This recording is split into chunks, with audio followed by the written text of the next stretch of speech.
When the requested structural information is associated with one or just a few isolated multiplets in the proton spectrum, then selective 1D experiments are often the natural choice of the NMR spectroscopist.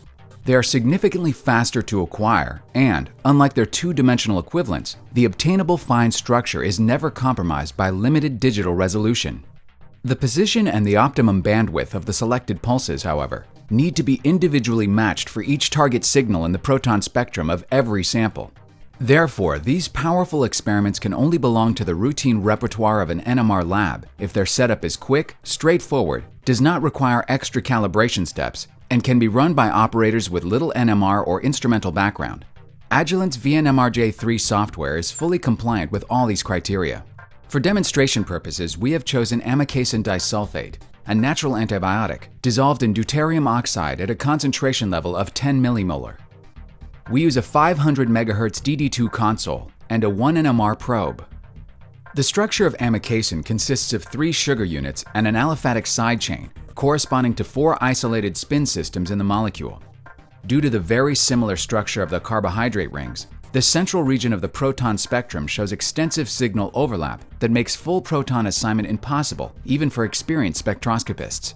In the next few minutes, we are going to illustrate how that complex spectrum can be simplified by a series of 1D Z-toxy experiments using the toolset of Agilent's VNMRJ3 software.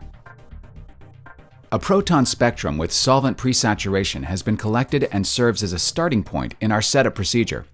First, we convert the current parameter set to be ready for the selective 1D toxy acquisition. By doing so, we import all sequence-specific parameters while keeping all the others that have been optimized on the presat spectrum.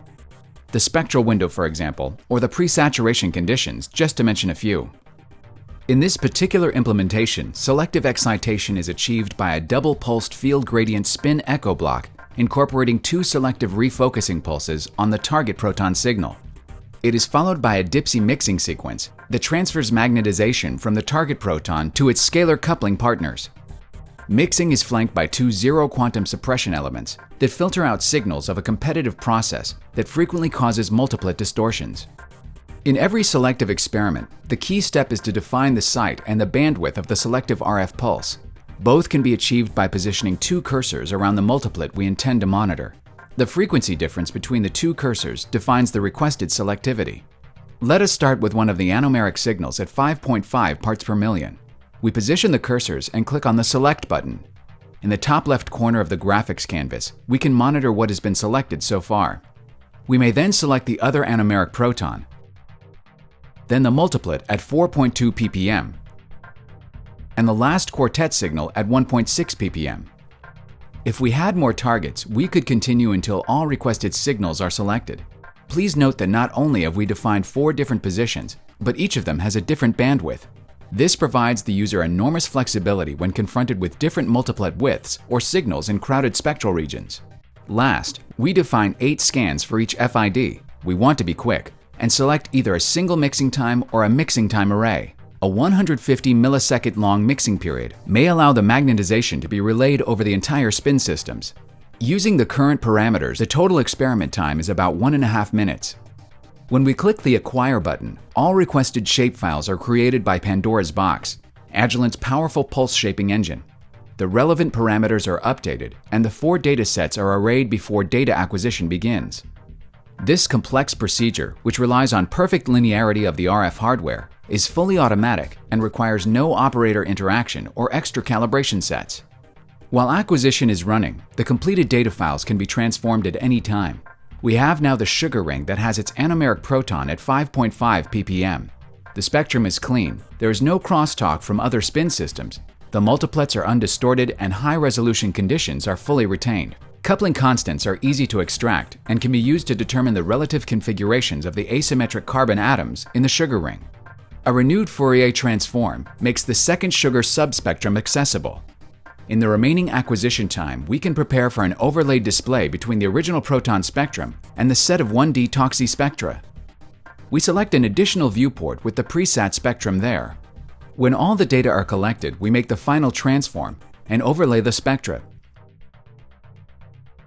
We can clearly identify the 4 spin systems from top to bottom, the desoxy sugar, the aliphatic side chain, and 2 ordinary sugar rings. The central part of the proton spectrum that suffered from multiple overlaps has become easily assignable. During the setup procedure, we have seen that the mixing time can be arrayed. A selective 1D Z-toxy experiment has been recorded with this option in advance, concentrating only on the low-field anomeric sugar proton at 5.5 ppm. We load this FID into the workspace and take a quick look at the results. As the mixing time increases, the magnetization relays further and further in the sugar ring. The order of signal appearance allows us to make unambiguous signal assignment within this ring. As we selectively refocused H1, the first proton to appear is H2, then H3, then H4, then H5, and finally simultaneously both methylene protons at position 6. It is really a powerful experiment and took only 3 minutes to collect. In the past few minutes, you have seen part of the pulse shaping capabilities of VNMRJ3. It provides simple and user-friendly setup capabilities to run selective 1D pulse sequences and makes full use of a perfectly linear RF system to deliver reliable, structural information.